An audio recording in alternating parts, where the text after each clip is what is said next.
Today we're speaking about rumination and anxiety. Welcome to Mind Prosperity, and thank you guys so much for watching.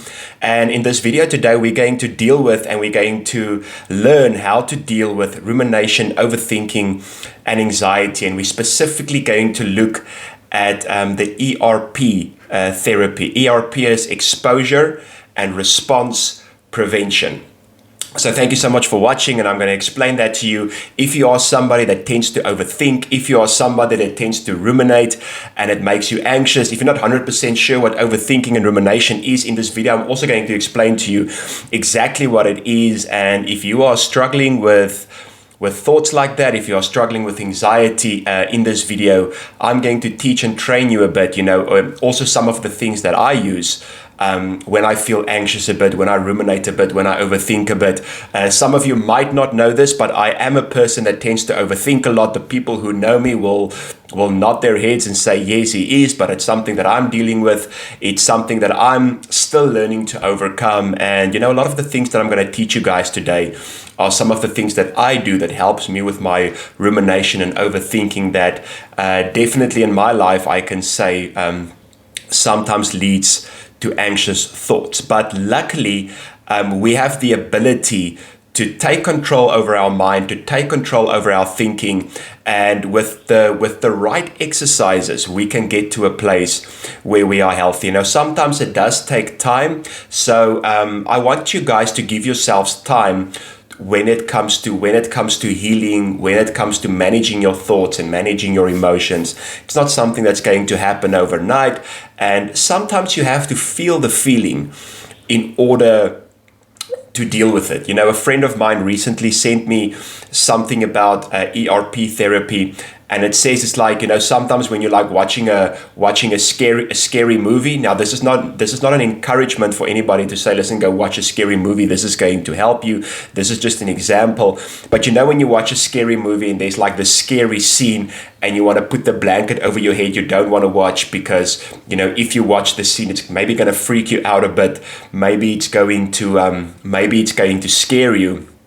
But imagine now, or just think for a moment that you don't put the blanket over your head. You watch the scary scene, and now you watch the scary scene over and over and over again until you get so used to it, it's not scary anymore. That is what exposure and response prevention therapy, or ERP therapy is.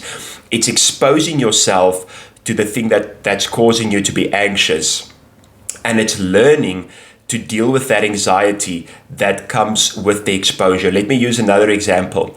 And I'm not encouraging you to just go do these trainings by yourself. If you want to do it, I want to encourage you maybe to get to a licensed therapist, or maybe there's a lot of other material you can use that will teach and train you about what ERP is. But one example I can use is, say for instance, you're afraid of spiders. Every single time you see a spider, you become extremely anxious. Now, there was a time in my life where I was extremely afraid of spiders. I had a bad case of arachnophobia. Luckily, I'm not there anymore. And by that, I'm not saying that I'm fond of spiders or I'm holding spiders right now. I'm just saying I'm much better. But I remember there was a time there weren't even a spider in my room. But just in my imagination, I would imagine, what if a spider shows up in the middle of the night while I'm sleeping, and I would ruminate and overthink, and I would get anxious, and I would get insect repellers or doom or raid or something in my room, just for in case there's a spider. And sometimes I'll just look around, what if there's a spider in a room? Now, exposure and response prevention therapy would be to expose yourself to a spider, to a real spider. And I'm not saying like at the first time, hold the spider, play with the spider, but, being exposed to it more and more, getting used to it more and more, is what this therapy is all about, until you get so used to it that the presence of the spider as an example doesn't bother you anymore. Now, because of the size of the neocortex, the size of that part of the brain, the body doesn't know the difference between a thought and a real event. So now, let's say the thing that's making you anxious is not a real spider, but the thing that's making you anxious is only something that's in your head. It's only something that you are thinking, only something that you are imagining. Now your body goes into anxiety mode because in your mind you are thinking about the thing that can make you anxious. So a lot of times people are becoming anxious not because of something that happens externally, but people are getting anxious only by thought alone, because by thought and imagination alone, your body starts to believe that this is real and this is reality. So what's the difference between overthinking and ruminating? Overthinking is when you take something that might make you anxious, and a lot of time this is not something that's happening at the moment. It's something that you're afraid will happen in the future. So you're thinking of something that might happen in the future, and you're making it much bigger than what it actually is. And this is making you anxious. That's overthinking it. That's taking it and making it bigger than what it is. And you're kind of like expecting the worst, and it makes you very anxious.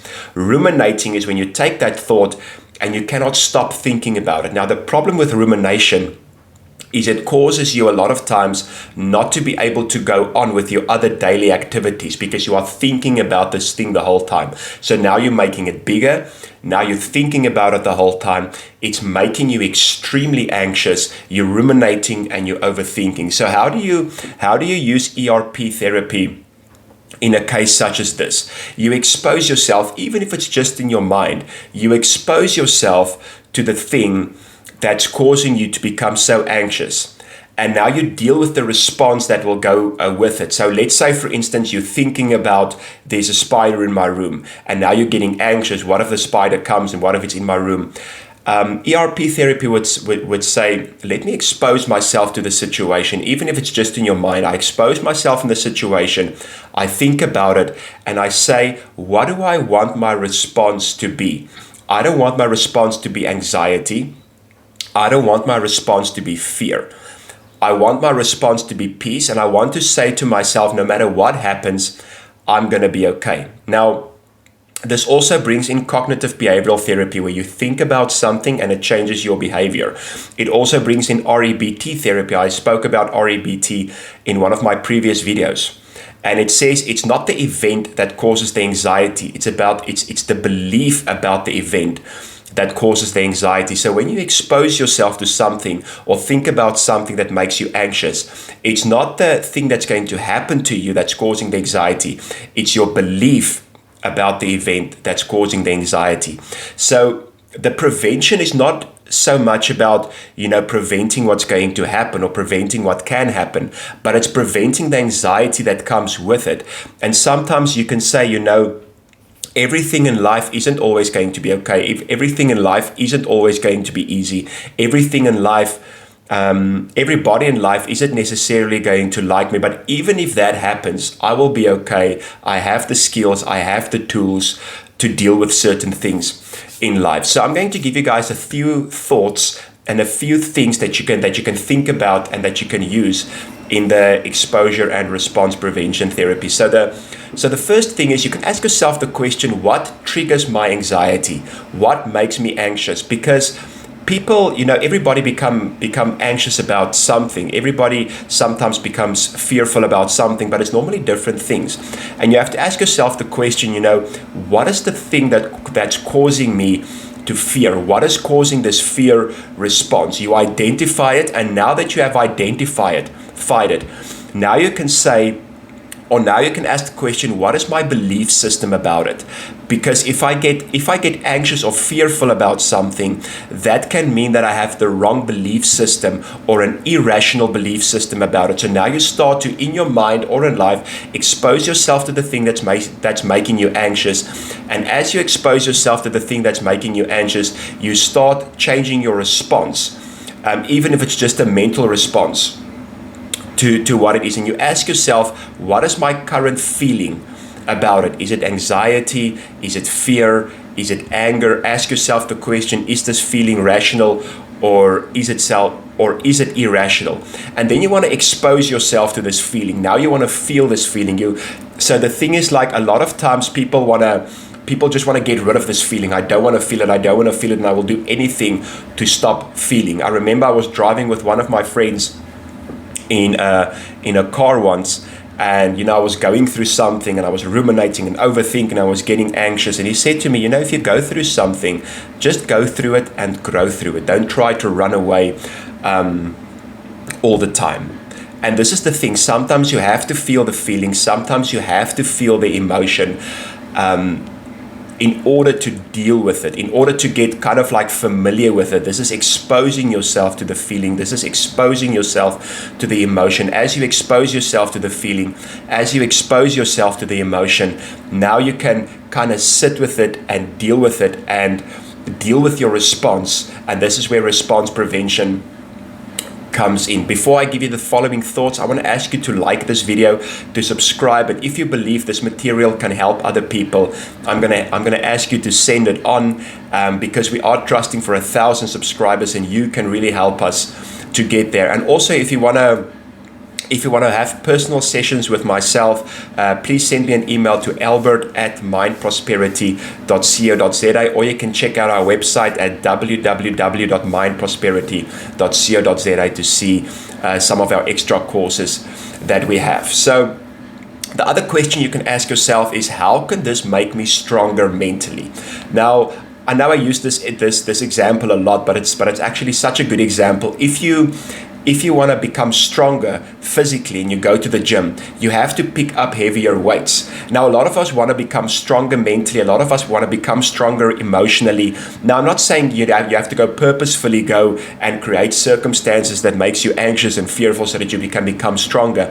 But what I am saying, if a situation comes up in your life that causes you to feel a bit anxious, that causes you to feel a bit worried, see it as an opportunity for you to go to the mental and emotional gym so that it can make you stronger. And again, when we look at the ERP therapy, you have to be exposed to this particular emotion, this particular feeling, for you to become stronger. And the final thought I want to give you is monitor your progress. See how you grow. If you think about something, or if you're exposed to something that's causing you to feel anxious and worried today, measure yourself over a week, over a month, and ask yourself the question: can I be exposed, or can I sit with the same thought, but I know in my mindset and in my emotion I became stronger.